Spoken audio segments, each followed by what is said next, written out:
I'm here with Mark Leonard of the European Council on Foreign Relations to talk about EU-China relations and how there's been a radical shift in the last year, 6 months. I think just over a year. It started from a European perspective when China cancelled the EU-China summit because Nicolas Sarkozy was going to be meeting with the Dalai Lama, and Europeans started to rethink what kind of China they were dealing with, because they saw that this collective punishment was being exercised against the whole of the European Union. Before that, I think most Europeans had thought that China was gradually, as it became richer and more developed, going to become more and more of a responsible stakeholder, to use the zealot jargon. And that was the beginnings of the cracks in that view that China would be cooperative and that a pure strategy of unconditional engagement would be the best way of shaping China and making it into a useful partner. Are there any other data points that shifted that relationship? Since then, things have got worse. You've seen China being much more assertive as the elite has woken up to the structural shift in global power, and you've seen that most recently in Copenhagen, when most Europeans actually blame China for the absence of a deal, the use of proxies by the government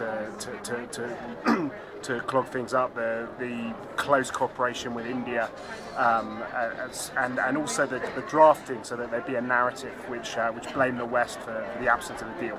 So that coupled with Google and the whole controversy around that, and then also the execution of a British citizen, Sheikh Akbar Sheikh,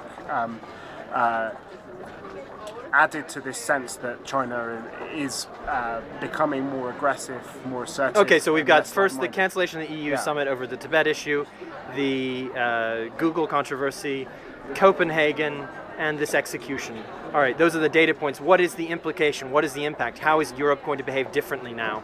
I think, first of all, people are going to want to be much more reciprocal in their relationships. So when they engage China, they're going to expect something back, and they're going to not count on the strategy of engagement to change Chinese interests. Secondly, I think Europeans realise that they have failed partly because they've been so divided. So with the Dalai Lama, it was possible to play Nicolas Sarkozy off against the Germans and the French, and ultimately everybody lost out. And I think that the two key lessons are going to be that Europeans will become hopefully more united, and secondly a bit more assertive and conditional in their response. So there's going to be, you would say China should expect more pushback from the EU? I think the EU will be less of a soft target in the future than it's been over the last few years. Are there any concrete examples looking ahead that you might see that playing out in, or any negotiations? I think the climate negotiations, there's going to be a major rethink of what the European Union's doing on that. I think, on trade and currency issues, Europeans, that's another data set actually, the very strong Chinese pushback against European protests about currency levels. So I think what you'll see gradually emerging as these data points sink into the different political systems around Europe is a hardening of the European approach in all of these different realms, from negotiations on Iran to trade to currency to climate. Okay, so Europe feels pushed against the wall, so China should be expecting some pushback. Yes. Okay, excellent. Thank you very much. Okay.